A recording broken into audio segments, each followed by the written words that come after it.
retrouver messieurs et dames. Bonsoir, merci d'écouter Royal FM. Le point littéraire et artistique démarre. Nous sommes ensemble jusqu'à 23h. Pour la première heure qui va s'achever à 22h, il est question pour nous d'échanger avec l'auteur du soir. Son nom, Hervé Akam. Son livre, C'est toi qui devais mourir. Un livre qu'il nous présentera. On aura à décrypter les sens sous-jacents et même latent du dit ouvrage que je vous annonce d'ailleurs très intéressant. Au cours de la deuxième heure, messieurs et dames, nous aurons l'ensemble des actualités culturelles du moment, l'art en lumière mais aussi les perspectives. Installez-vous donc confortablement. Bienvenue.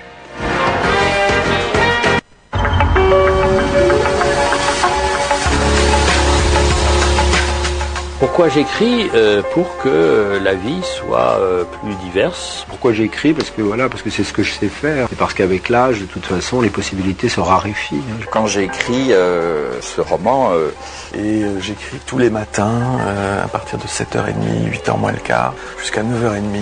On ne m'a pas donné de conseils en particulier pour écrire. Par contre, mon père m'a dit que j'en étais capable. Mais t'écris parce que t'as un truc à dire? Tout le monde écrit, mais tout le monde n'est pas écrivain. Pourquoi le devient-on? Comment le devient-on? D'où vient l'inspiration? Écrivain, écrivaine. Le point littéraire et artistique. Jean-Jacques Foucault. Jean-Jacques Foucault. On connaît les écrivains à travers leurs œuvres, mais connaît-on leur univers? Les romanciers nous entraînent dans leur fiction, mais quelle est leur vie au quotidien? Ces acteurs contemporains nous livrent un témoignage de notre temps. Mais quels sont leurs sentiments? Pour sa 3e saison, le point littéraire et artistique innove. C'est désormais tous les mardis de 21h à 23h et toujours une présentation de Jean-Jacques Foucault. Jean-Jacques Foucault. Le point littéraire et artistique. C'est une émission de littérature. Toute la littérature, ici, tous les genres, sous-genres et types d'écriture se rencontrent. En 2 heures, vous aurez droit à plus de découvertes de livres et d'auteurs. Ici, tous les genres littéraires et textes scientifiques se côtoient. Le point littéraire et artistique, c'est aussi l'actualité des événements culturels et l'ensemble des arts avec en prime un zoom sur qui les acteurs animent. Prenez le rendez-vous tous les mardis, intervalle 21h, 23h avec Jean-Jacques Foucault. Jean-Jacques Foucault.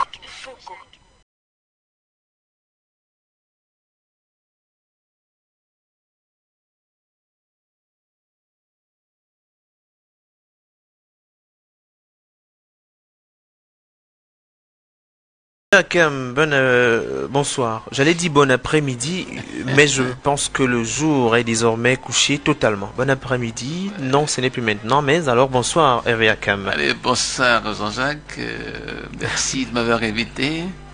Et je crois que c'est un peu ce qu'on appelle un peu la chute du soleil, là, oui. Qui commence à faire un peu noir dans la ville. Tout à fait, tout à fait. Donc, je vous renvoie le même bonsoir. Oui, c'est un plaisir. Bonsoir aussi à tous vos auditeurs, là, ceux qui vous écoutent depuis bientôt, depuis très longtemps, bien entendu. Oui, ça fait déjà près de 3 années, et peut-être 4 bientôt.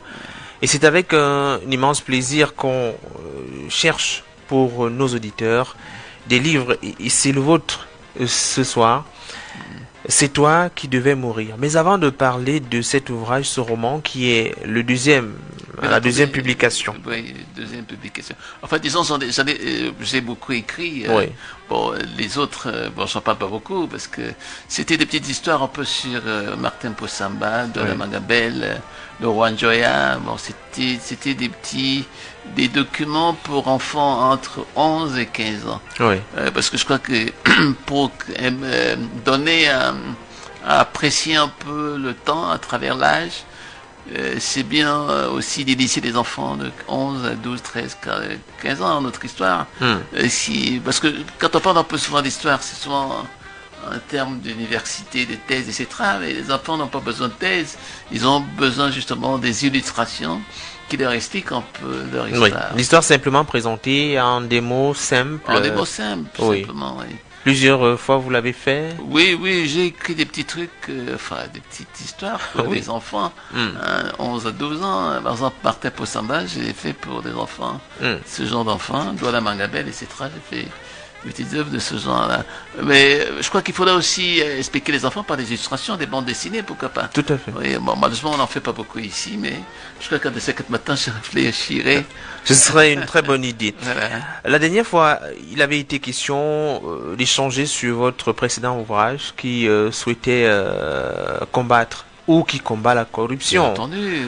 Nous avons eu à échanger. Peut-être quelques mots sur le dit ouvrage. A-t-il aujourd'hui le retentissement voulu? Oui, bien entendu, parce que, vous savez, moi, on m'a expliqué que les Camerounais ne lisent pas, mais moi, je constate que chaque fois que je fais une petite œuvre, les Camerounais lisent, parce que je produis autour de 1000 exemplaires. Oui. Souvent, il m'en reste 50. Je garde souvent pour la postérité aussi. Tout à fait. Parce que c'est pas bien de... totalement distribuer. Il ne faut pas toujours les distribuer tous. Parce qu'en réalité, quand on écrit, c'est pas pour s'enrichir. On écrit pour inspirer l'envie, effectivement, de donner envie aux autres de lire, de découvrir un peu de terre, de découvrir le temps qui me permet à l'auteur d'être écrit les défis qui sont contemporains à son époque. Je crois que c'est aussi ça à écrire. On aurait dû commencer peut-être par là. Qui est Hervé Akam pour l'auditeur qui nous écoute ce soir? Disons, je ne vais pas raconter toute ma vie là maintenant. Vous savez, moi qui étais marxiste pendant très longtemps, bien entendu, qui croyait beaucoup à la lutte des classes, c'est pas que j'ai tourné ma veste, c'est tout simplement parce que je pense que à une certaine période correspondent aussi certaines actions. Oui. Et maintenant je suis tourné vers la responsabilité, c'est-à-dire que j'ai envie de briguer la mairie de Saint-Mélimin, ce qui m'intéresse en ce moment, parce que je pense que j'ai une très grande expérience. J'ai vécu aux États-Unis, en France, en Russie, etc. Donc j'ai une expérience de quelqu'un qui peut apporter quelque chose, pas seulement du point de vue culturel, mais du point de vue aussi du rayonnement d'une ville, à travers des actions très dynamiques. Donc je crois que je me résume ainsi, c'est-à-dire quelqu'un qui a toujours envie de donner de soi-même pour les autres aussi. Peut-être pour cette raison, vous êtes historien des mentalités, il faut le dire aussi. Oui.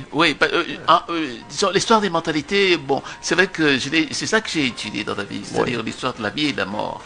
Parce que quand on parle de mentalité, puisqu'on ne connaît pas beaucoup les mentalités ici, parce que j'ai eu souvent l'occasion de l'expliquer, c'est juste l'attitude devant la vie et la mort. Et qu'est-ce que l'historien des mentalités peut faire? C'est-à-dire, nous, on travaille sur les cimetières, par exemple. On travaille un peu sur la démographie. Parce qu'il y a des gens des peuples, des civilisations qui disparaissent parce que tout simplement on fait pas beaucoup d'enfants. Tout à fait. Voilà, donc l'historien des mentalités s'occupe aussi de la médiologie, c'est-à-dire quand vous avez par exemple des mobilisations, on peut à travers une mobilisation dégager un message à travers des gens qui revendiquent quelque chose d'indépendance, comme on a vu au Nozo, etc. Bon, je crois que l'historien des mentalités, c'est un peu ça. Travailler comme un médiologue, c'est-à-dire quelqu'un qui, à travers les masses, à travers les mobilisations, peut dégager un message. Et l'un des maîtres un peu de cette médiologie, c'est Régis Debray, qui écrit beaucoup sur la médiologie. Vous avez aussi Emmanuel Todd, donc je m'inspire un peu d'eux, surtout qu'Emmanuel Todd, c'est un ami qui j'apprécie beaucoup et qui fait de très bonnes choses. Alors vous avez dit il y a un instant que vous souhaitez briguer un mandat, vous souhaitez être maire, c'est la dernière ligne droite. Parce qu'on sait que c'est en février prochain, ce n'est plus loin.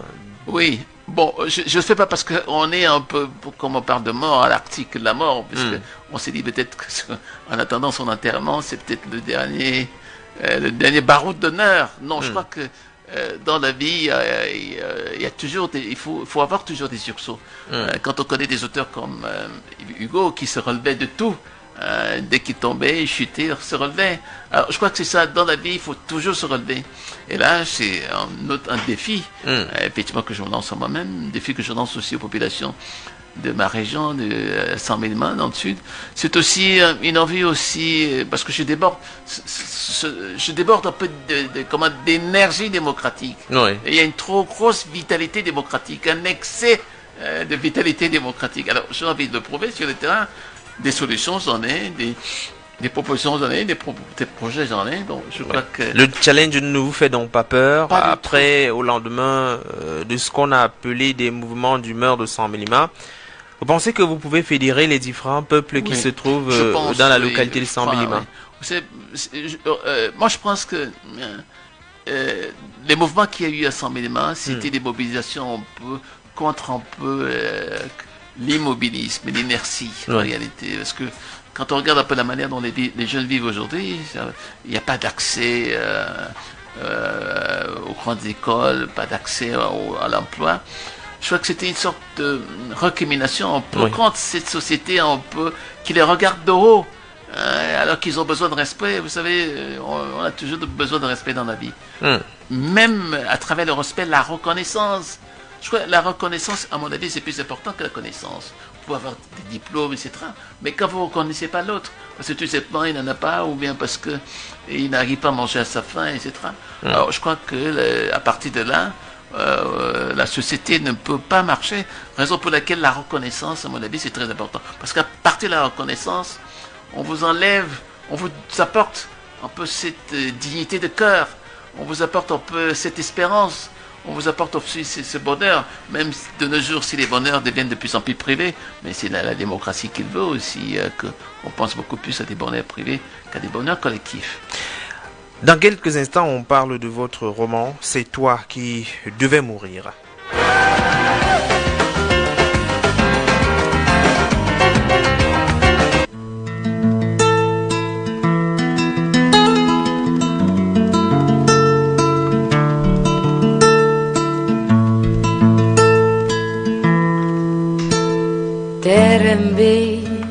Terembe nido tiwele Terembe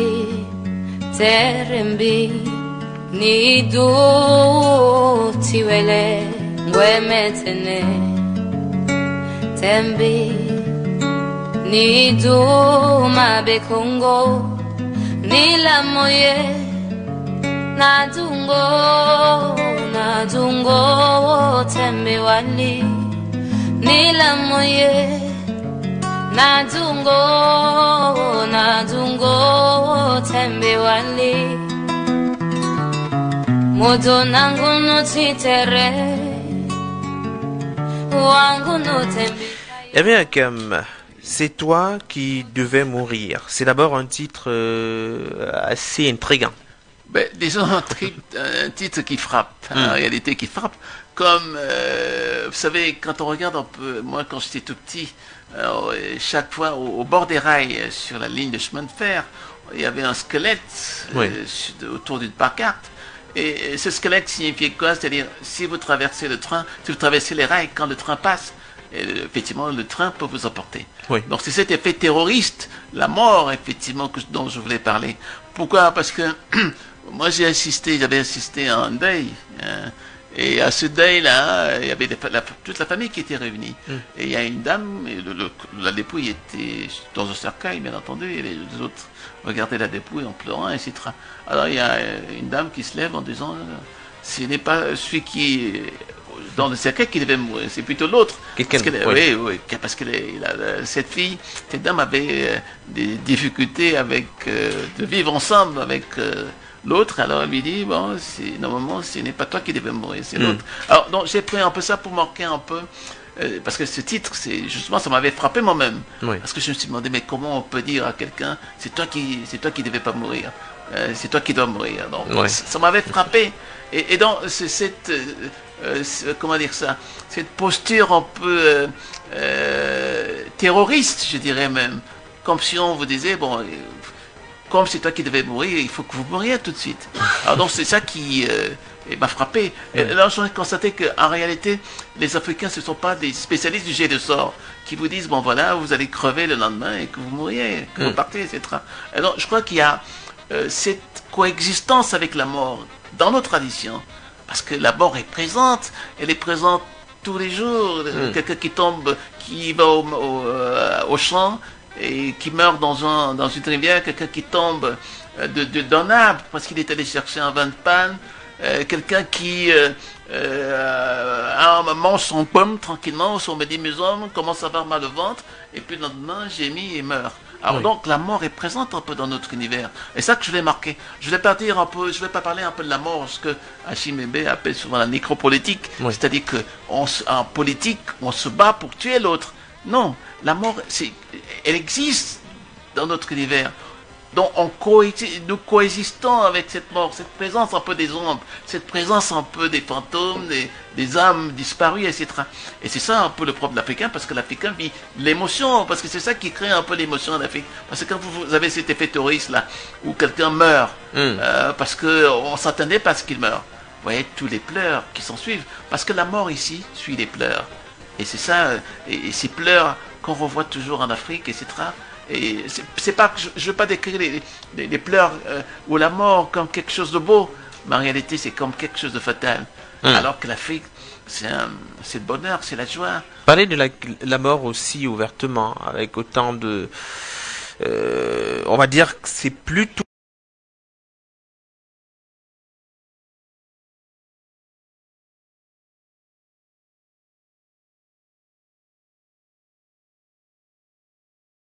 Historien de la mort. Quand on regarde un peu ce qu'on appelle les temps doloristes, c'est-à-dire les gens, on parle souvent de la cruauté de la mort, c'est-à-dire quand vous avez une tête découpée, vous avez un bras, un œil, Oui. on vous éborgne, etc. C'est cette violence un peu de la mort.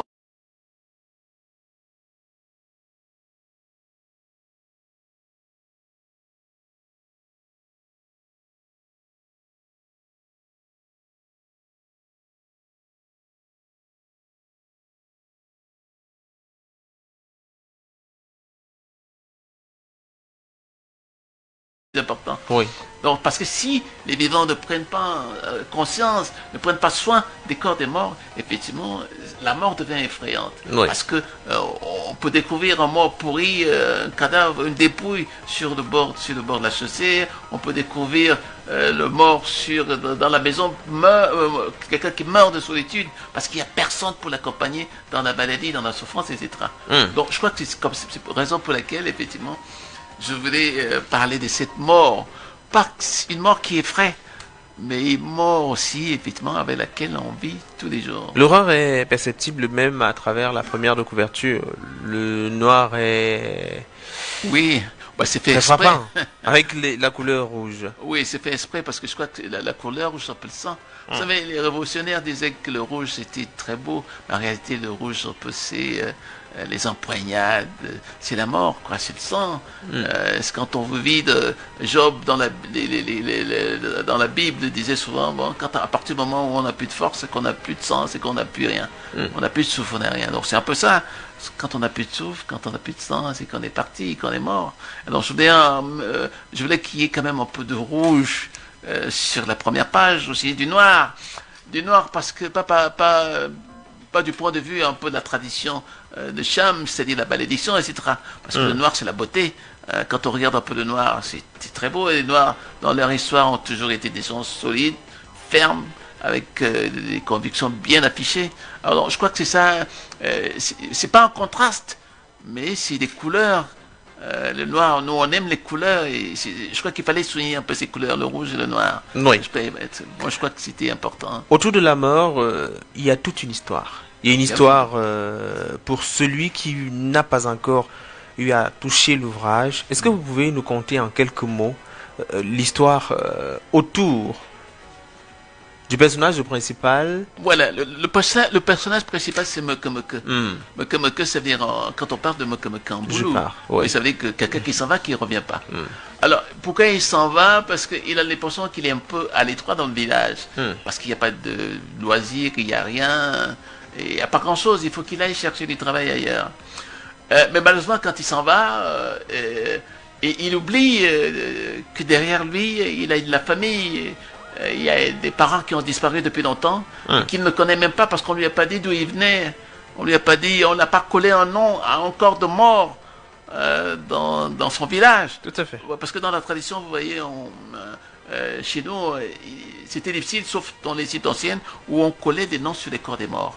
Donc il constate qu'effectivement, il y a une sépulture de son papa, il ne peut pas revenir pour faire des funérailles, comme on dit, pour revenir la famille autour de la mort de ses parents. Donc il s'enfuit. Mais malheureusement, il s'enfuit, il pense pas un seul instant que des âmes le suivent. Vous savez, il y a des historiens des âmes aussi, qu'on les appelle les psychistes, qui étudient les âmes. Alors ces âmes... Une science pas très connue. C'est pas très connu, mais ce sera... On découvrira un peu cette science-là bientôt.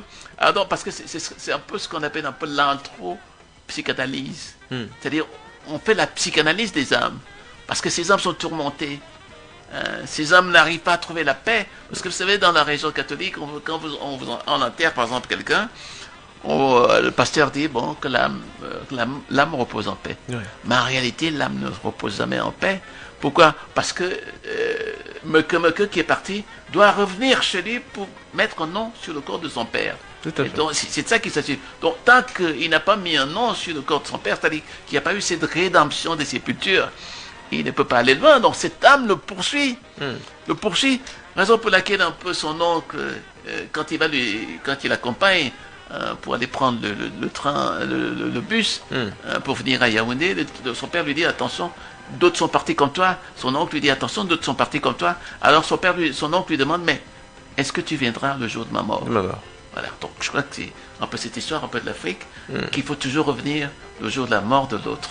Il faut toujours également assister les autres au moment de c'est ça que ça veut dire. Oui. C'est-à-dire au moment des malheurs, il faut assister les autres. Le meilleur moyen d'assister les autres, c'est assister à leur deuil. Parce qu'il faut mettre des noms sur les corps des morts. C'est un symbole, tout un symbole, un symbole grandiose. Bien entendu, un symbole parce que l'Afrique, l'histoire de l'Afrique tourne autour de la mort. Même si souvent ces morts sont violentes à travers l'esclavage, à travers les rapts, les kidnappings, etc. Mais c'est une histoire quand même qu'il faut raconter.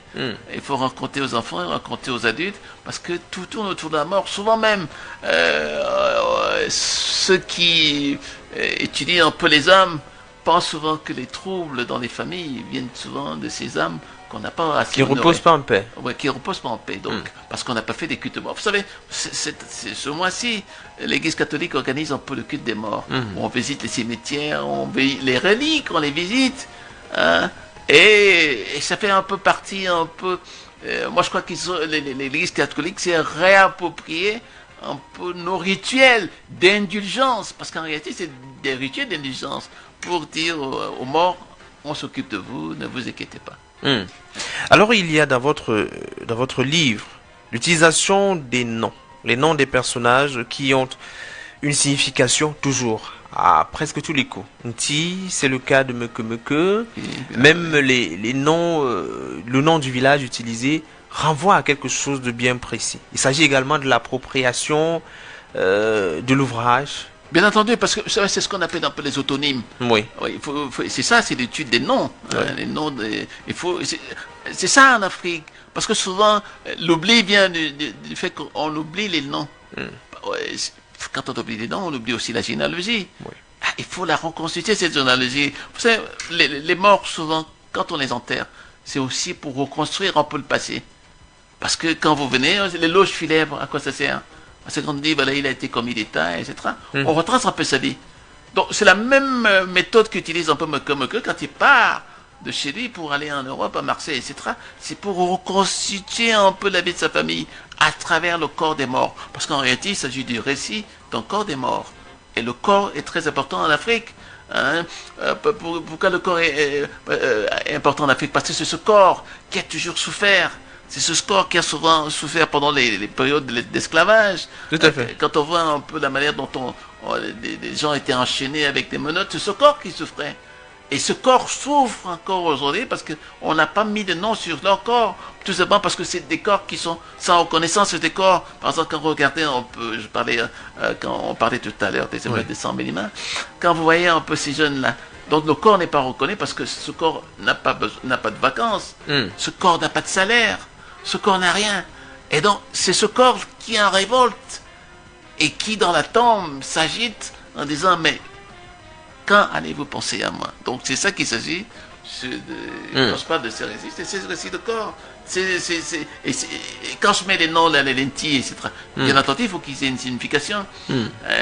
Et les motos, etc., il faut qu'ils aient une signification. Dans ces significations, pour moi, c'est une manière un peu de revenir un peu à ces noms qui ont été oubliés. Oui. Voilà. Parce que souvent, vous savez, dans notre tradition, souvent, quand il arrivait qu'une femme n'arrive plus à accoucher, qu'est-ce qui se passait quand il y avait 1 ou 2 enfants, parce qu'on ne pouvait pas donner un nom au père, enfin des patronymes. Tout à fait. Qu'est-ce qui arrivait? On donnait le nom à un chien, le nom du chien, le nom de l'éléphant, le nom du lion, etc. Parce qu'il n'y avait plus assez de parents pour donner des noms aux enfants. Tout à fait.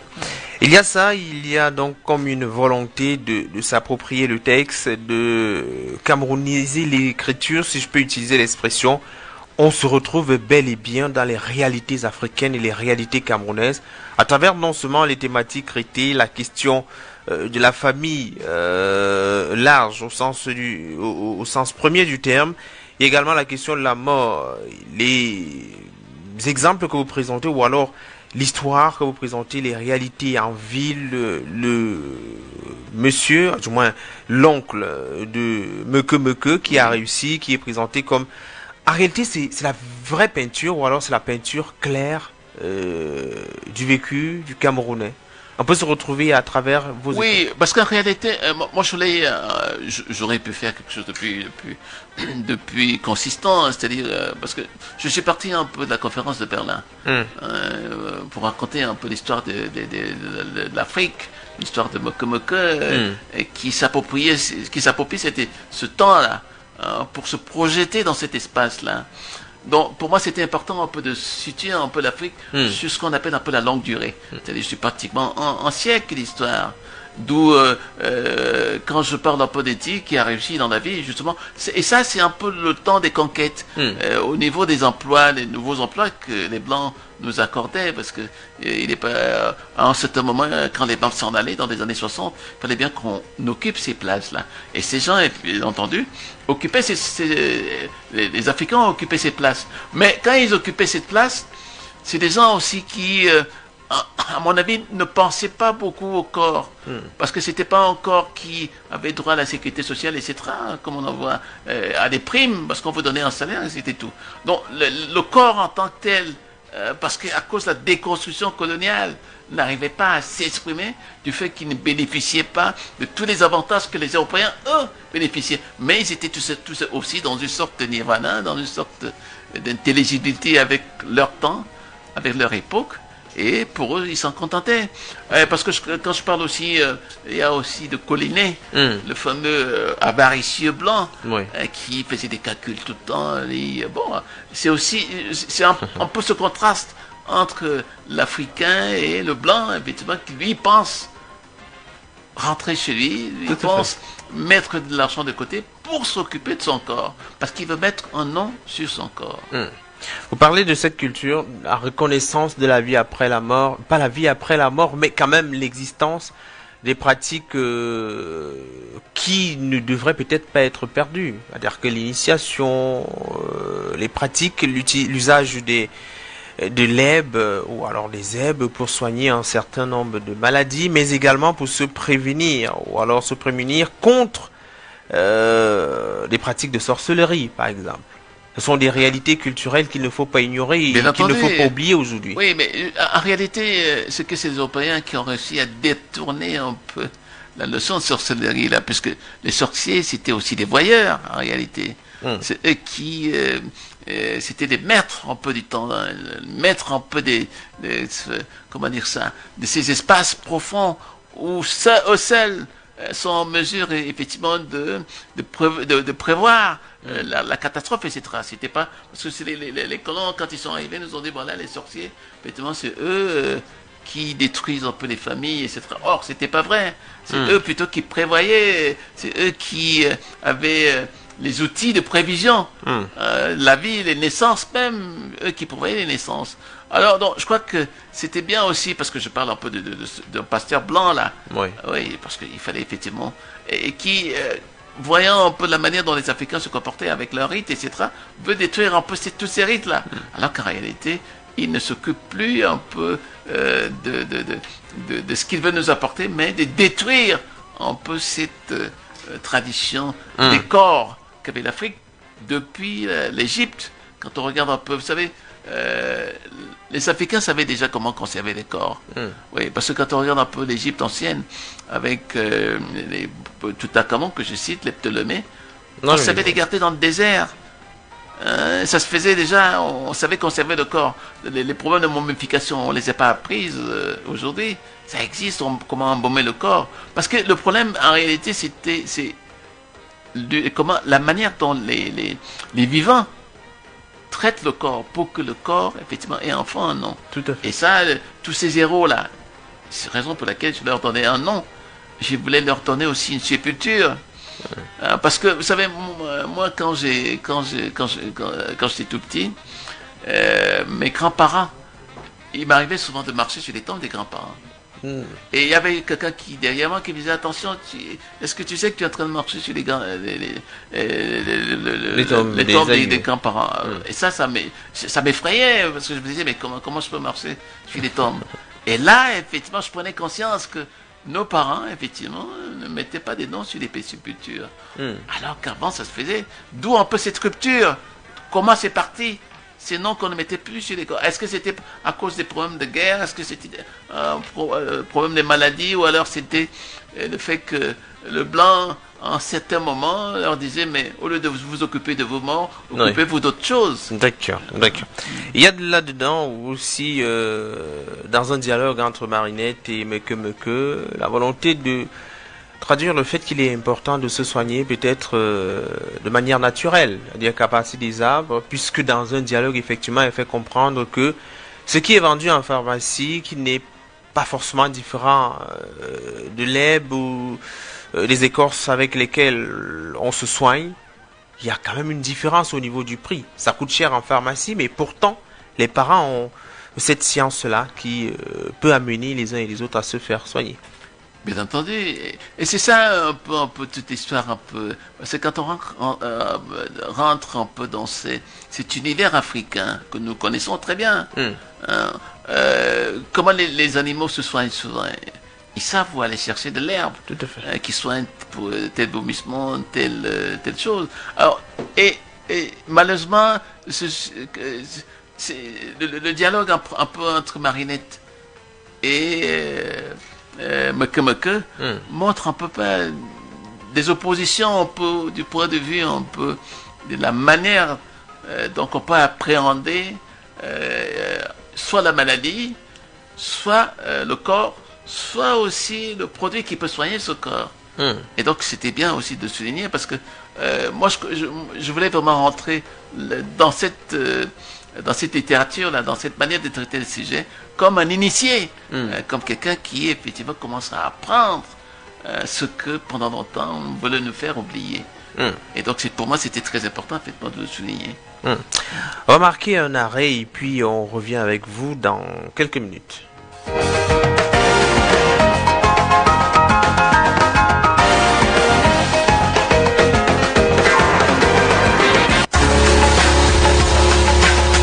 Le point littéraire et artistique, les classiques littéraires. Les classiques littéraires. Eh bien, pour ce soir, nous avons choisi L'Avare de Molière. Vous pouvez comprendre, puisqu'on a également entendu parler il y a un moment. Il faut dire que, en résumé, Harpagon, c'est un riche vieillard qui fait subir à toute sa maisonnée sa passion aveugle et tyrannique pour l'argent.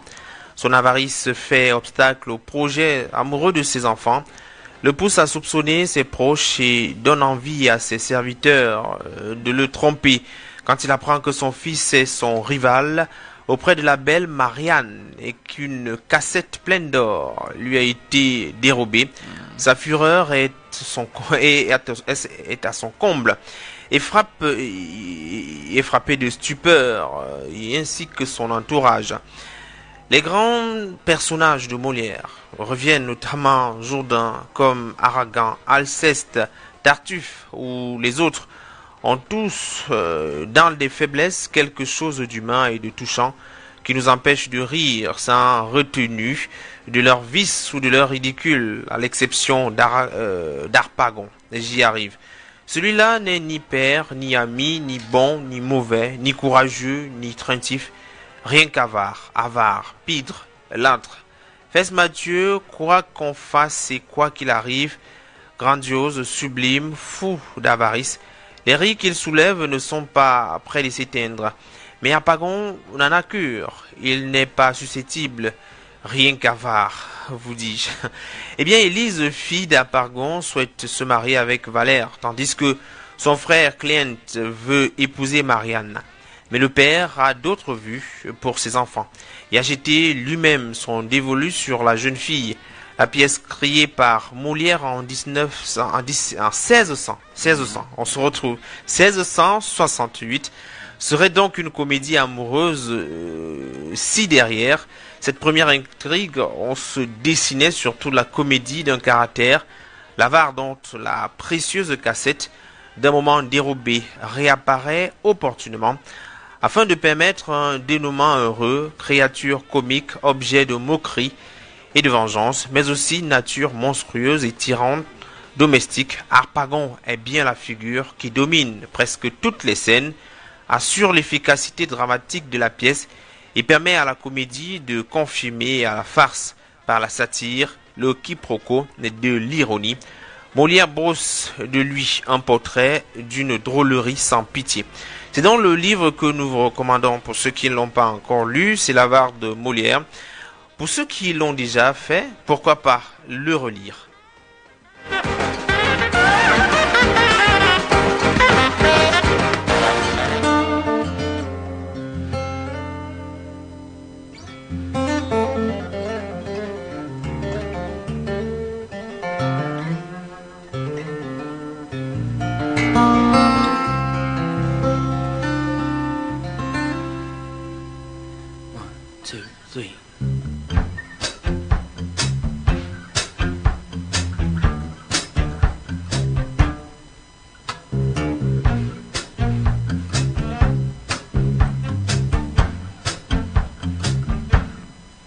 When the night has come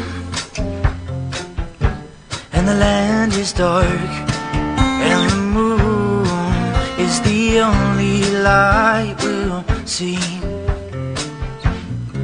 No, I won't be afraid. No, I won't be afraid. Just as long as you stand by me.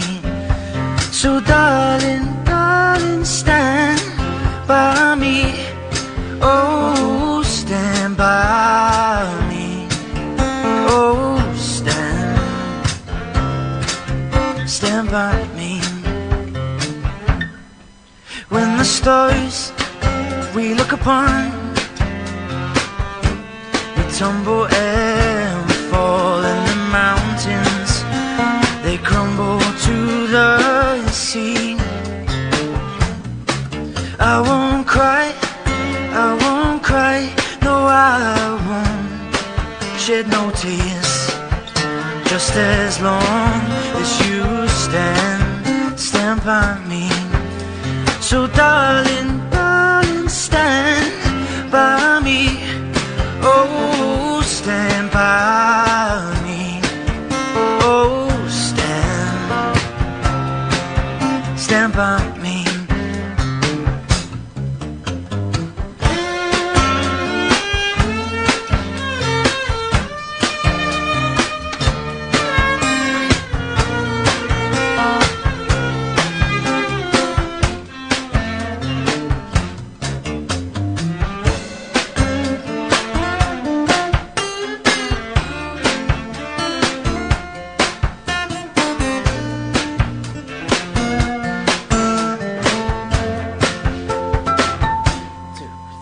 And whenever you're in trouble, darling, won't you just come and stand by me? Oh, stand by me. Oh, stand by me. So darling, darling, stand by me.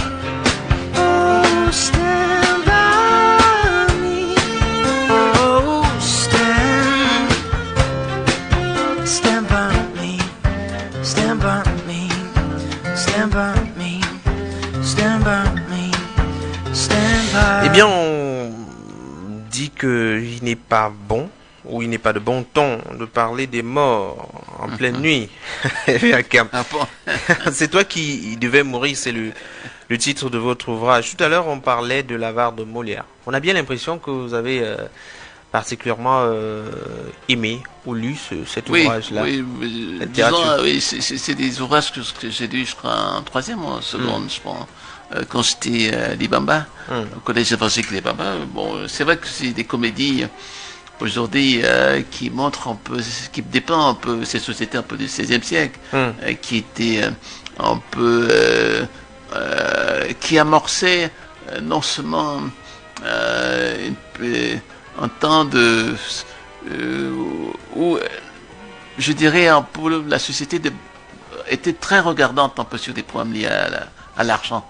En ce moment, oui, parce que quand on regarde un peu le XVIe siècle, un peu de Molière, l'argent commence à rentrer un peu dans les mœurs. Oui. Et il y a une petite aristocratie qui, par son argent, par son élégance, par ses manières, commence à marquer un peu la vie des citoyens, au détriment, bien entendu, un peu des petites gens qui vivaient comme Figaro dans des petites chambres et qui cherchaient chaque fois à imiter un peu ces aristocrates qui avaient de l'argent, qui avaient de très belles tenues, etc. dont Molière peint un peu les tenues, mais le côté un peu avaricieux, je crois qu'il s'est un peu penché là-dessus, parce que Molière sentait que c'était quand même des gens dont on pensait qu'ils avaient de l'argent, mais cet argent ne retournait pas dans les poches n'allait pas dans les poches des plus démunis.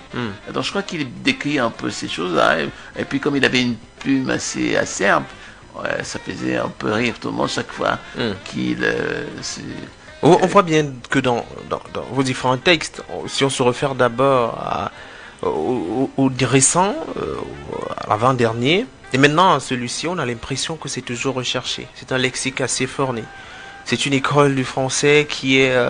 Est-ce que vous n'avez pas peur que le fait d'utiliser parfois des expressions qui sont propres à vous, ou alors des expressions d'une certaine hauteur, le public risque quelquefois de se sentir un peu perdu? Ben, je crois que c'est on l'a dit tout à l'heure, là, j'étudie des mentalités.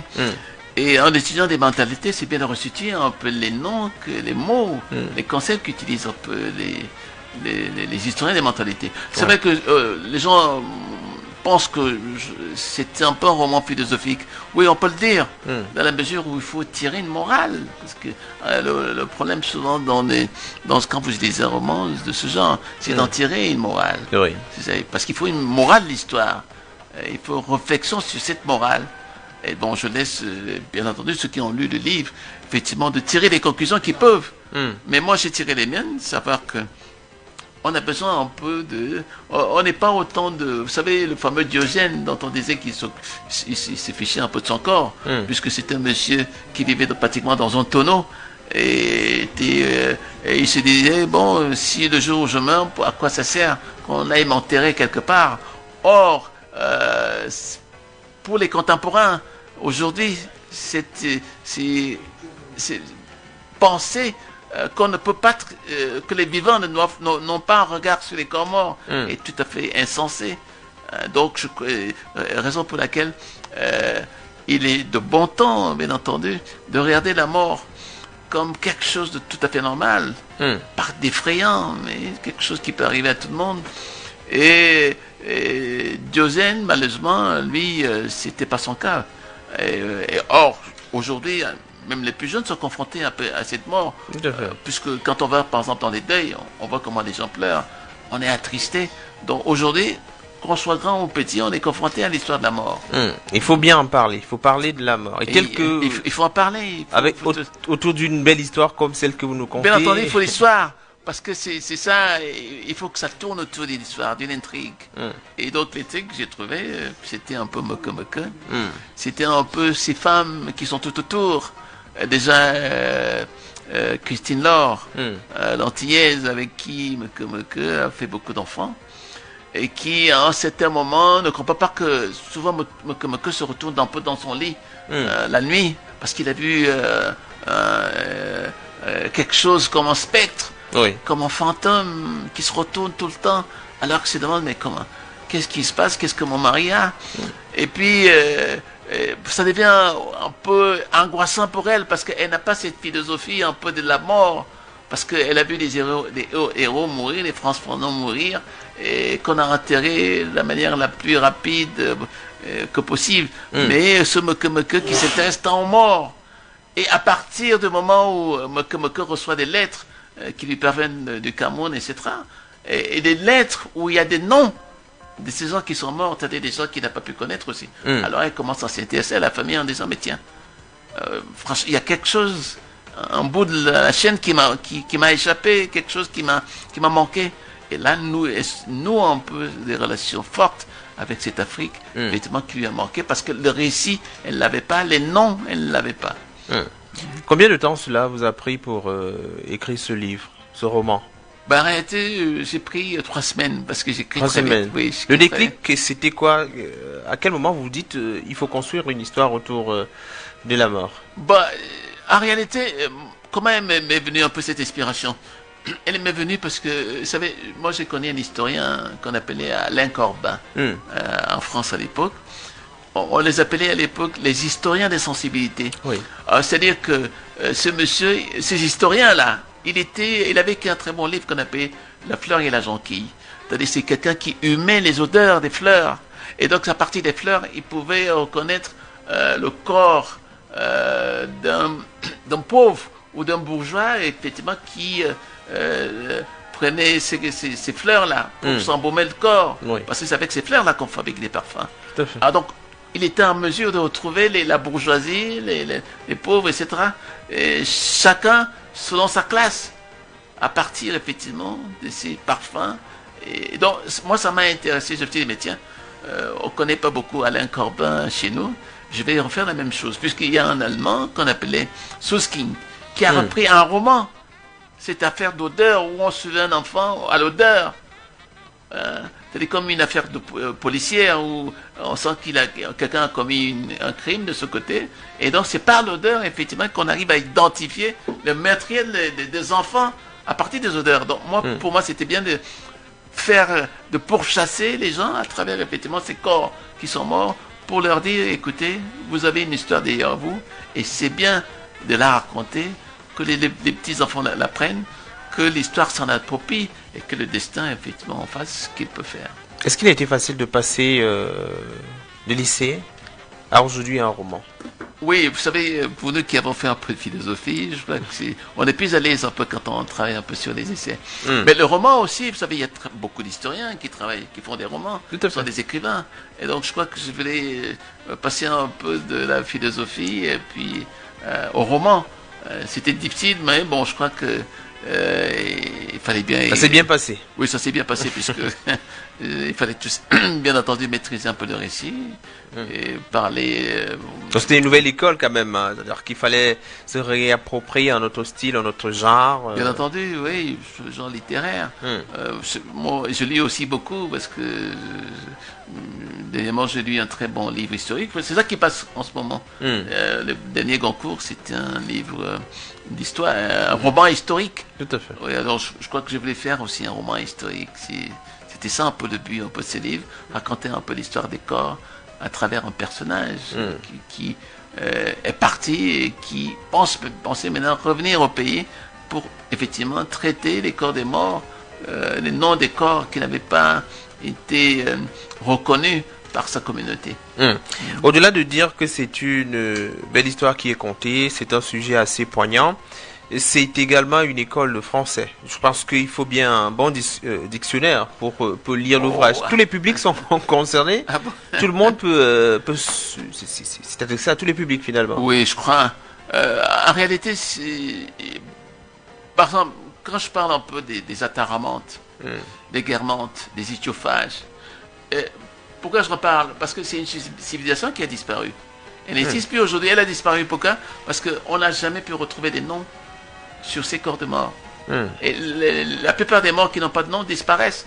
On l'a vu, moi j'ai parlé tout à l'heure de mon grand-père. Bon, la tombe, je ne sais plus où elle se trouve aujourd'hui parce qu'on n'a jamais mis de nom sur ce corps. Et donc c'est ça, toutes ces civilisations, les Ataramantes, ont complètement disparu aujourd'hui. On n'en parle plus. Parce qu'il n'y a pas eu de nom. Et moi, mon but, c'était qu'on mette qu'il y ait des dents sur les corps des morts, pour qu'on puisse les retrouver, puisqu'on puisse les identifier. Et comment on peut les retrouver? Il y a des méthodes, les historiens utilisent cette méthode, j'en parle un peu dans le livre, c'est la naérobie. On peut retrouver à partir des airs que respirait par exemple quelqu'un dans les alpages, ou un condongo, etc. On peut aussi, il y a le taux d'acidité. On parle, par exemple, quand je parle beaucoup de pangolin, etc. Parce qu'il suffit tout simplement d'ouvrir le ventre d'un mort pour se rendre compte que ce mort qui mangeait tant de pangolins, il sortait de Saint-Bélimin ou ailleurs. Donc c'est ça. Donc on peut reconnaître aujourd'hui ces corps. Donc n'ayons pas la paresse de dire, voilà, ces morts qui ont disparu il y a 400 ans, on n'arrive plus à les retrouver, on n'arrive plus à porter des noms, mettre les noms sur ces corps de mort, mais on peut les retrouver par ces méthodes que s'expliquent les taux d'acidité, l'anérobi. Tout à fait. Donc, l'historien, effectivement, qui est aussi une sorte de policier, peut faire un peu ce travail d'enquête sur ces corps, effectivement, qui ont besoin, effectivement, d'être apaisés. Ce livre est intéressant, où est-ce qu'on peut le trouver? Alors, pour le moment, je n'ai pas encore déposé des livres en librairie, mais ça se fera... Dans les jours à venir. Oui, dans les jours à venir. Bon, maintenant, pour ceux qui ne veulent pas attendre que le livre soit en librairie, est-ce qu'ils peuvent vous appeler directement? Peut-être, je sais pas. Qui m'appelle au numéro, je vais le réveiller, 79 67 77 12. Peut-être faut le reprendre pour ceux qui étaient un peu discrets. 6 79 67 77 12. Pas seulement pour prendre le livre, peut-être échanger sur la problématique en question. Échanger aussi, oui, parce que je crois que bientôt je vais organiser des séminaires un peu sur ces corps qu'il faut reconstituer. Oui. À travers tous les arguments que j'ai présentés tout à l'heure. C'est une immense problématique. Oui, bien entendu. Très intéressante. Oui, absolument, parce que moi je pense qu'il faut toujours des dons sur les corps des morts. Et moi j'explique. Ces gens-là qui n'ont jamais eu de nom sur les corps, qui ont disparu jusqu'à aujourd'hui, on n'a jamais pu entendu. C'est par l'archéologie, par le fait qu'on a retrouvé des taux d'acidité dans le ventre, etc., qu'on a pu effectivement donner ces noms à ces corps. Après ce livre, ce roman, il y a autre chose qui arrive. Oui. Dans quoi laboratoire pour disons, pour finir Oui, je crois qu'il faut d'abord je vais d'abord respirer parce qu'il y a des élections qui arrivent. Oui. Il y a effectivement les élections et puis les élections voilà. municipales qui arrivent, il faut déjà se présenter, remporter la mairie des Saint-Bélimin. Bon, et après, je crois qu'à partir de mai, je vais travailler sur d'autres thèmes. Par exemple, sur les odeurs. Tout à fait. Comment on peut retrouver quelqu'un à partir des odeurs. Oui. Je crois que ce sera aussi intéressant parce que, vous savez, si vous mettez un parfum, c'est sûr que dès que je sens ce parfum, je dirais, mais c'est Jean-Jacques. C'est elle qui passe, ouais. Voilà, c'est lui qui passe par là. Donc c'est ça c'est ce type de travail que j'aime faire. Parce que comme chez nous, on ne maîtrise pas un peu ce genre d'histoire, je voulais participer un peu à la connaissance de ces histoires par le roman.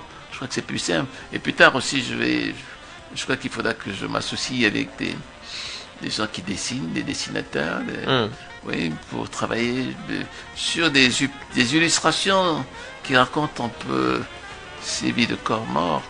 Oui. En tout cas, merci d'être passé à la radio nous parler de votre livre. C'est toi qui devais mourir.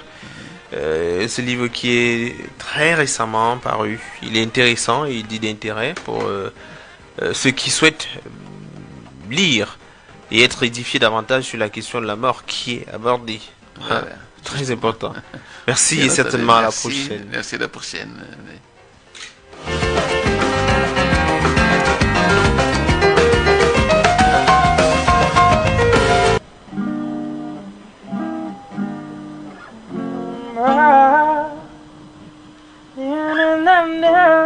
Mon pas capable d'expliquer ce qui t'aura pour moi. Mais n'a aucun mot qui peut dire yeah. Sentiment léger.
J'écris pour que la vie soit plus diverse. Pourquoi j'écris? Parce que c'est ce que je sais faire. Et parce qu'avec l'âge, de toute façon, les possibilités se raréfient. Quand j'ai écrit ce roman...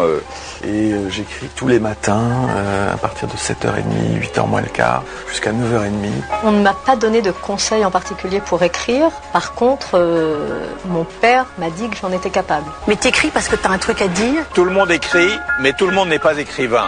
Pourquoi le devient-on? Comment le devient-on? D'où vient l'inspiration? Écrivain, écrivaine. Le point littéraire et artistique. Jean-Jacques Foucault. Jean-Jacques Foucault. On connaît les écrivains à travers leurs œuvres, mais connaît-on leur univers? Les romanciers nous entraînent dans leur fiction, mais quelle est leur vie au quotidien? Ces acteurs contemporains nous livrent un témoignage de notre temps. Mais quels sont leurs sentiments? Pour sa 3e saison, le point littéraire et artistique innove. C'est désormais tous les mardis de 21h à 23h et toujours une présentation de Jean-Jacques Foucault. Jean-Jacques Foucault. Le point littéraire et artistique. C'est une émission de littérature. Toute la littérature, ici, tous les genres, sous-genres et types d'écriture se rencontrent. En 2 heures, vous aurez droit à plus de découvertes de livres et d'auteurs. Ici, tous les genres littéraires et textes scientifiques se côtoient.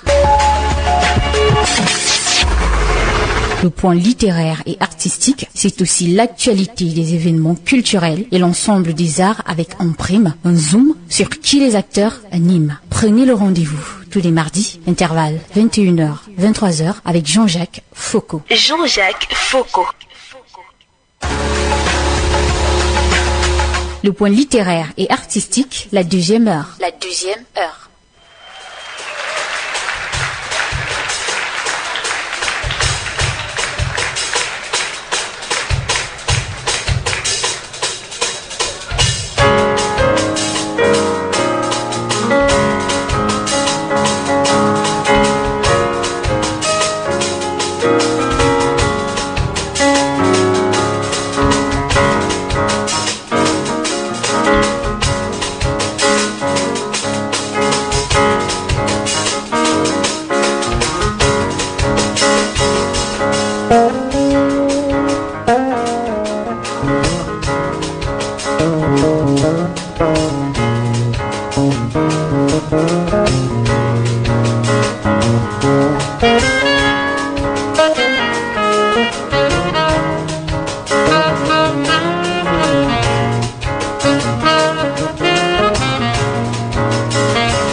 Merci à Hervé Akam, il était l'invité de la première heure. Le titre de son ouvrage, c'est Toi qui devais mourir. Un livre riche d'enseignements, un livre qui aborde une thématique qui n'est pas très commune, cette thématique-là, la question de la mort, la question de la famille en Afrique, les questions des valeurs culturelles que nous avons en termes de traitement, les décoctions, autrefois utilisées dans des villages pour se soigner, pour se protéger contre les esprits malveillants. Hervé Akambo propose à lire justement et à vous replonger dans les réalités culturelles des pays, le pays africain, des peuples particulièrement écans également avec voilà, c'est très intéressant, un livre assez au lexique très élevé, et il va falloir un dictionnaire assez fourni. Ne laissons pas totalement les livres. Il y a aussi ce recueil de poèmes qui a été présenté récemment à Yaoundé au cours d'une cérémonie de dédicace. L'auteur que vous devrez normalement connaître, c'est Bitouk Paul.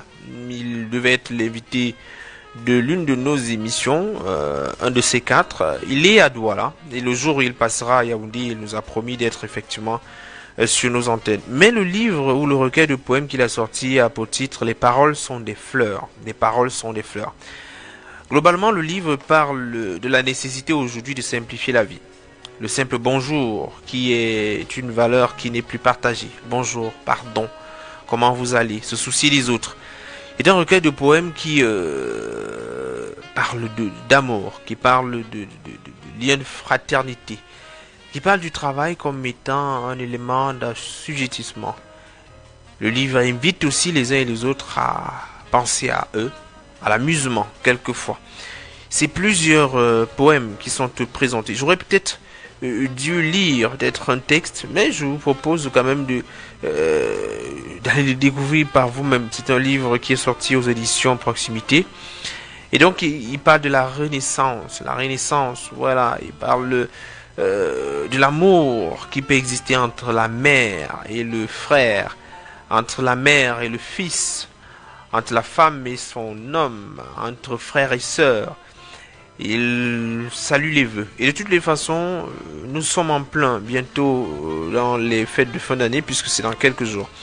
Je vais vous proposer quand même d'écouter Paul Bitouk, que nous avons rencontré à la fin de sa dédicace sur la présentation de son livre. C'était à Yaoundé. On écoute plutôt. Les paroles sont des fleurs. Que retenir de ce recueil de poèmes? Le recueil de poèmes célèbre les valeurs que sont l'amour, la paix, la fraternité, le pardon. Donc il s'agit d'une poésie qui s'adresse à notre société pour qu'elle sorte un peu de la violence dans laquelle elle s'enfonce et qu'elle puisse renaître dans ces différentes valeurs-là. Voilà. Et le constat est que on peut faire de la parole une fleur, c'est-à-dire quelque chose de beau, quelque chose d'agréable, d'attirant, et qui peut libérer la sensibilité et aider les populations, quelles que soient leurs différences, à vivre ensemble.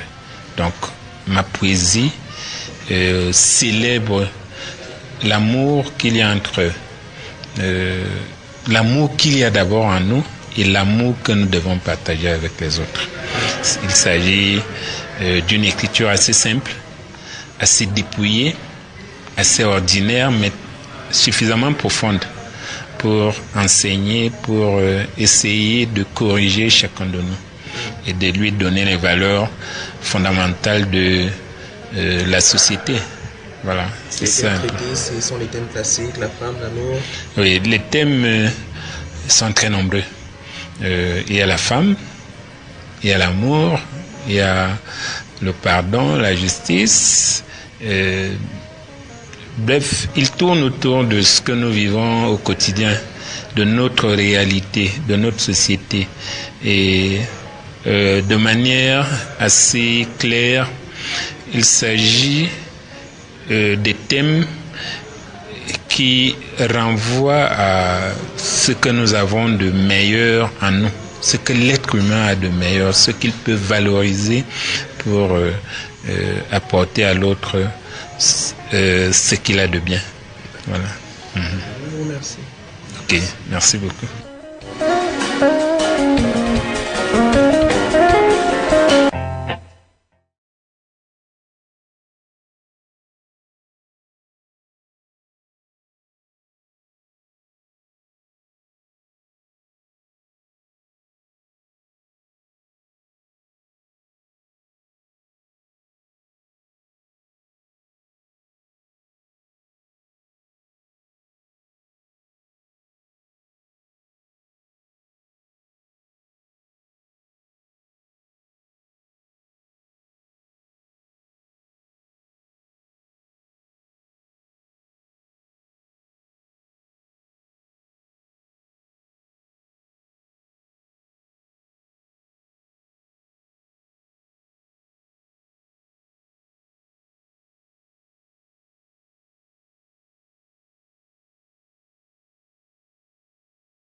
Eh bien, après Paul Bitouk, qui nous présentait son recueil de poèmes, les paroles sont des fleurs, les fleurs, voilà. Nous prenons en ce moment la direction de Badjoun, où se déroule depuis samedi dernier le festival de la localité. Il s'agit d'un festival qui réunit les frères badjounais pour parler de culture, pour parler de tradition. Nous avons tendu notre micro à l'un des membres du comité d'organisation, son nom Christophe Nubissi. Il nous parle un tout petit peu de cet événement. Le festival Saint-Tom-Jom, c'est depuis combien d'années? Oui, il faut dire que Saint-Tom-Jom s'est rendu à la 8e édition en 2019. Depuis l'édition précédente, il y a eu quand même pas mal de choses qui ont été faites. Et à chaque fois, on essaie de corriger les petits manquements. Et cette fois-ci, on a pu associer au moins 3 faits majeurs. Le premier, sont les visites médicales gratuites qui ont été insérées cette année, qui débuteront lundi prochain. La deuxième chose également, c'est bien sûr la Miss Saint-Tom-Jom, qui sera rendue à sa 2e édition en 2019. Bien évidemment, nous avons également pris la peine en 2019 de commencer un mini-festival dans les différentes provinces dans Banjoun. Vous savez, Banjoun a 9 provinces, à la vérité, on appelle les Mijir. Depuis bientôt 3 semaines, les mini-festivals se passaient au niveau de ces points éloignés du village Banjoun. Et le grand événement aura lieu du 9 au 16 novembre prochain. Voilà ce qui constitue le clou de l'édition 2019. Il faut dire que ça fait plusieurs années, ça fait 8 éditions. Est-ce que le bilan que vous faites des années précédentes du festival, c'est satisfaisant? Oui, on peut dire quand même que les choses ont évolué. Vous savez, de 99 à aujourd'hui, il faut avouer que nous avons constaté que la culture était sur la sellette et que beaucoup d'enfants qui étaient avec un monde développé planétaire et des influences extérieures n'ont pas beaucoup joué sur la culture. Vous savez, l'avènement des supports audiovisuels et même du réseau Internet aujourd'hui, on a eu peur qu'il devrait avoir quand même eu cette influence. Mais on s'est rendu compte que les enfants sont davantage intéressés par la culture, les pratiques culturelles sont davantage courues et chacun veut à ce que ce soit fait d'une manière normale. Les danses patrimoniales sont aujourd'hui toujours sollicitées. Les titres notabilitaires sont toujours sollicités. La chaise de 3 pieds, davantage on reste accroché à cela. C'est dire que le Saint-Tom-Jom est resté, a permis que Banjoun maintienne le cap malgré les influences étrangères, la culture étrangère, malgré le monde qui est devenu aujourd'hui un village planétaire. Et donc, les objectifs restent les mêmes. Consolider les acquis, protéger les cultures, les traditions, mieux les apprendre aux jeunes générations. Oui, en plus également, essayer de montrer d'autres pans. Vous savez, dans toute la culture, le temps essaie d'user certains paramètres. Mais on a pu quand même réveiller certains pans de la culture qui étaient dormants. Alors nous pensons que lors des prochaines éditions, nous continuerons davantage à creuser, à aller fouiller ces danses qui ont été un tout petit peu en berne pour les remettre sur la sellette. Essayer de refaire réveiller les devinettes, la langue romaine là qui est aujourd'hui en pleine expansion. Je rappelle que cette langue aujourd'hui est utilisée dans nos lycées et collèges. Et l'UNESCO l'a reconnu comme une langue d'utilité publique qui aujourd'hui fait la féerie de Banjoun et même de toute cette culturelle et géographique. Donc cette langue aujourd'hui est en pleine expansion et fait son chemin. La Bible là est déjà traduite et les enseignements dans les lycées et collèges se poursuivent et même les enfants aujourd'hui, les séminaires sont organisés chaque année et nous pensons quand même qu'à partir de là, on peut continuer à pérenniser cette culture qui nous reste trop chère parce qu'après tout, on est ce qu'on est que grâce à cette culture. Ça a déjà commencé, il y a eu des conférences, des débats avec l'artiste par exemple Talangré Marie, mais pour le reste, il y a encore d'autres grands moments. Oui, les grands moments, bien sûr, c'est des danses patrimoniales. Je vous rappelle que déjà demain, ce jeudi, il y aura le Daji et le Lali qui seront dansés. Et que vendredi, nous aurons, samedi prochain, avec le Mwop et le Messou, la seule danse des femmes qui est prévue pour la grande parade. Et évidemment, à retenir dans les prochains jours, la campagne de santé, la campagne gratuite de santé.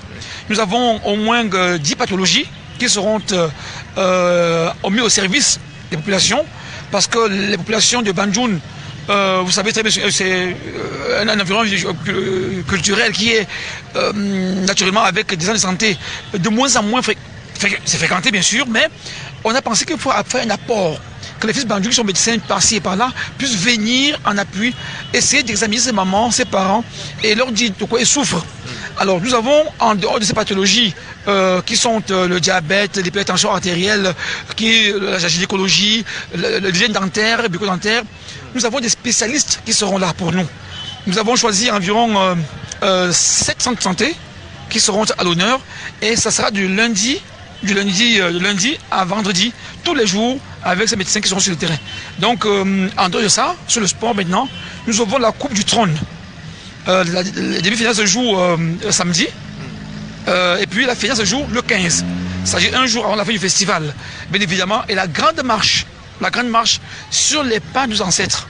Vous savez qui parle de la chefferie Balin pour Banjoun, parce que la chefferie Banjoun vient de Balin, parce que le roi, notre Gombi qui crée la chefferie Banjoun, était un fils Balin, qui ayant perdu le pouvoir est venu fonder Banjoun. Et nous ferons une marche sportive dimanche, dès 5h30 de Balin pour Banjoun, pour revenir sur les traces des ancêtres. D'accord, merci beaucoup. Merci.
Alors parlons des activités en perspective. C'est le mois de novembre et on le sait très bien, décembre c'est dans quelques semaines seulement. Eh bien, il faut dire que il y a un grand concert qui se prépare à San Melima le 31 décembre prochain. Eh bien, il y a déjà quelques noms qui sont connus, notamment Trotal qui fera ce concert live du 31 décembre. Ce sera à San Melima. D'autres artistes sont attendus dès 18h, de 18h donc à l'aube, avec des artistes comme Denis Namfa, Lorémine qui sera également de la partie, ainsi que l'artiste Fabregas. Un concert qui va donc se tenir le 31 décembre prochain. Trotal, Denise Nafa, Lorémine, Fabregas. Il y a d'autres activités qui arrivent et un peu plus tôt que le 31 décembre. Il y a la semaine internationale du premier film Yara, la 6e édition. C'est donc dans quelque chose comme 2 semaines. C'est du 24 novembre au 1er décembre 2019. À Yaoundé, le thème, on le connaît, retenu pour cette édition. Voilà, c'est le thème musique et cinéma. Musique et cinéma. Donc c'est déjà attendu. Il y a l'Africa Make-up Festival, la 2e édition qui est également en perspective. Son thème est aussi connu, accident de la route, des pinceaux pour sensibiliser. L'événement est donc dans quelques jours. Il y a également Miss Rondibelle qui est donc peut-être que c'est dans quelques jours parce que c'est en 2019. Effectivement, les inscriptions en ligne se poursuivent jusqu'à présent. Il y a donc la possibilité pour les femmes avec des rondeurs de pouvoir postuler à ce concours-là. C'est la 1e édition justement du concours Miss Ronde. Toujours dans des activités en perspective pour ce mois qui arrive. Il faut dire que il y a le spectacle théâtre L'école de l'arbitraire vu à travers son affiche officielle. Il y a dans le rendez-vous du 30 novembre et le 2 décembre au Centre culturel camerounais à 18h. C'est donc l'école de l'arbitraire, cette pièce de théâtre qui sera jouée. Vous vous rappelez d'ailleurs qu'on en parlait, on parlait du théâtre camerounais il y a quelques jours ici sur ces antennes. L'école de l'arbitraire de Etitane Jean-Hélène.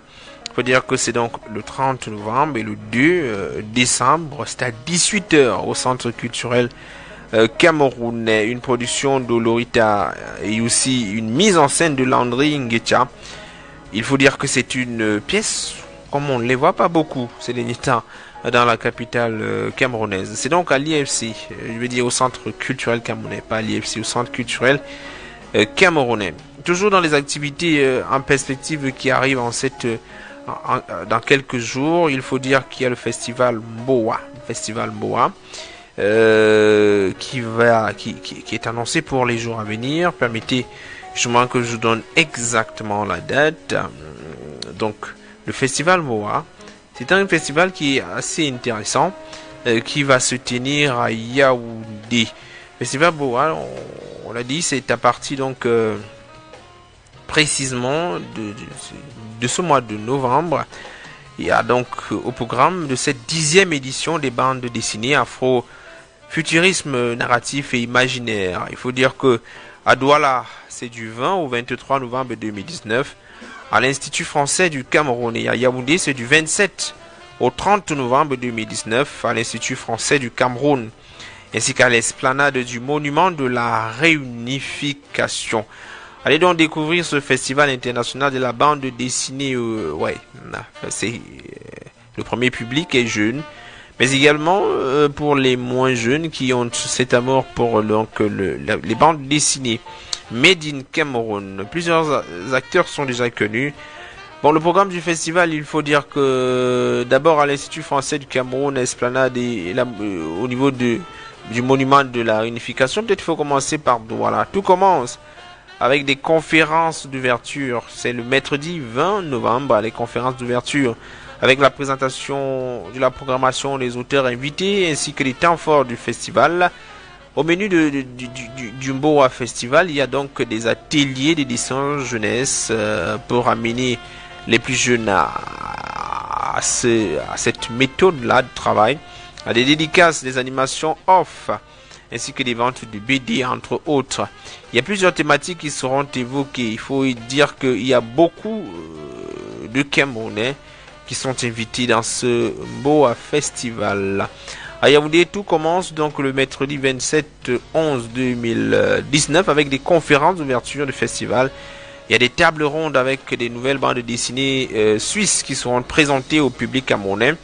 Et le grand clou, c'était le samedi 30 novembre 2019, où également il sera question de masterclass avec des personnes ou alors des auteurs et acteurs de la bande dessinée. C'est la 10e édition du festival Mboa, un événement que nous vous conseillons de suivre vivement. D'abord à Douala du 20 au 23 novembre 2019, ensuite à Yaoundé du 27 au 30 novembre 2000, dessiné, quand la bande dessinée Imagine raconte les possibilités futures.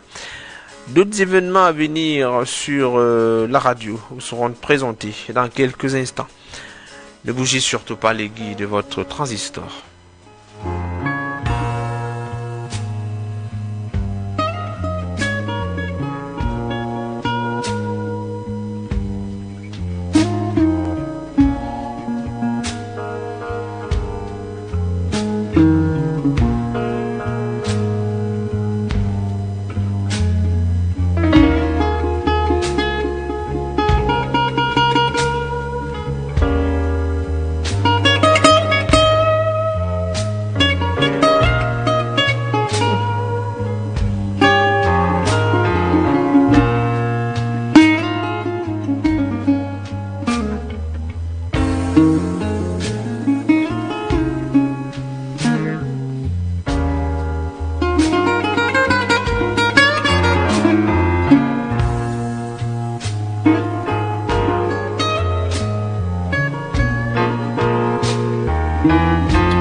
Tell you a story about a little girl I know. When she walks into a room, you know she steals the show. She's crazy.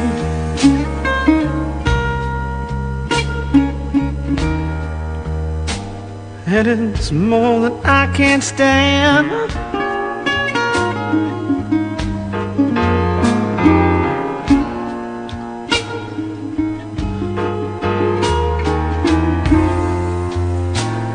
I'm just crazy about that woman, and she's just crazy about this man.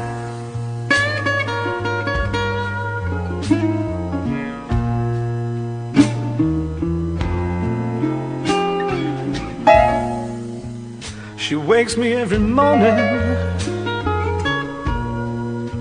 with that tender loving touch.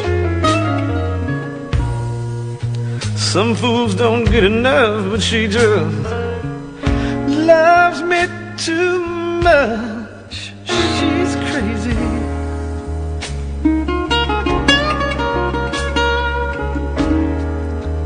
And it's more than I can stand.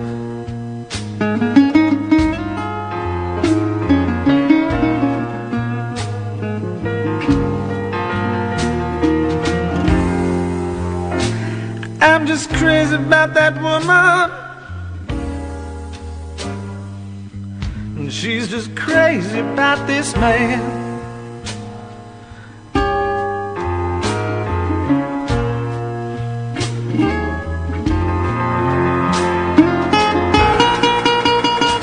Yeah, I'll sing, baby, right now.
She always wants me round when I just ain't got no time.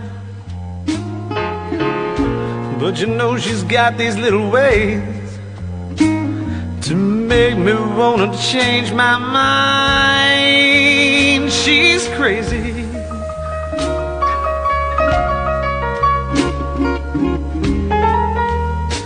And it's more than I can stand.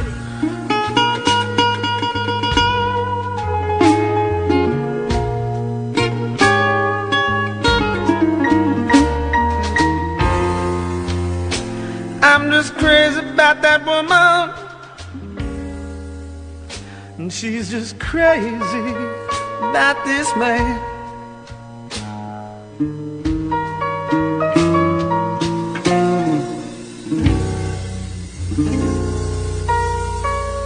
Royal FM. Royal FM. Le meilleur de la radio. Le meilleur de la radio. Le meilleur de la radio.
Il faut dire que l'histoire qui lie l'Allemagne et le Cameroun est exposée au Musée national de Yaoundé. Eh bien, c'est un événement culturel allemand, la semaine culturelle allemande, baptisée le fardeau de la mémoire. Eh bien, c'est parti pour la semaine de flashback sur la présence coloniale allemande en Afrique. Eh bien, c'était le ministre des Arts et de la Culture, Bidongpat, qui a donné le samedi dernier au Musée national le coup d'envoi avec une cérémonie riche en couleurs. Il faut couru par une bonne brochette de personnalités, dont l'ambassadeur de la République fédérale d'Allemagne au Cameroun, ainsi que le directeur de l'Institut Goethe, qui était bel et bien présent. Eh bien, c'est lui d'ailleurs le promoteur de la semaine culturelle allemande, on l'a dit, avec son nom de baptême, le fardeau de la mémoire. Eh bien, considérer l'histoire coloniale allemande en Afrique, eh bien, il était question, et il est d'ailleurs question jusqu'à présent, de refaire l'histoire. Il faut préciser que les événements qui ont donc permis d'apporter un certain enseignement sur les 6 pays africains, notamment le Burundi, le Cameroun, la Namibie, le Rwanda, la Tanzanie ainsi que le Togo, qui sont concernés par cette période de domination coloniale allemande, eh bien, des enseignements qui présentent 2 volontés et qui hier sont opposées par la parole et par les armes dans l'espace colonial allemand, ainsi que pour le corollaire. C'est donc toute l'histoire qui a été vécue entre dans la coopération, pas forcément la coopération, mais à l'heure de la domination de l'Allemagne dans les pays que nous venons de citer. Des expositions sont donc à voir au Musée national de Yaoundé à travers une foire exposition qui permet aux visiteurs de revisiter toute l'histoire. Peut-être pour la cerise sur le gâteau, il y aura un petit concert à la Case des Arts demain mercredi, toujours dans le cadre de cet événement culturel. Cette semaine culturelle allemande qui permet donc de revisiter la coopération ou alors la domination allemande. Il y a cet événement-là et c'est certainement avec plaisir que vous pourriez aller regarder au Musée national de Yaoundé, ainsi que d'autres expositions qui sont comme ça prévues pour la circonstance. Monsieur et dames, merci d'écouter la radio Royal FM. Il est déjà 22h54. Vous comprenez qu'il est donc l'heure de se dire au revoir. Merci infiniment de nous avoir écoutés depuis 21h, avec d'abord en première partie de l'émission l'invité littéraire et puis quelques informations culturelles en seconde partie.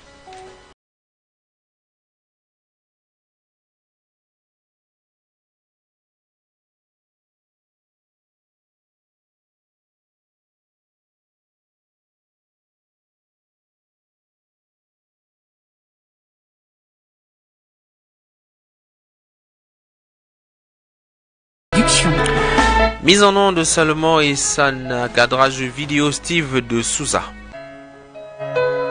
Régie d'antenne, Yannick Ngelewi, coordination centrale, Roger Keck de Kiki, supervision générale, Emmanuel Noël Bissaï, présentation Jean-Jacques Foucault. Que Dieu bénisse le Cameroun et le reste du monde. Bonsoir.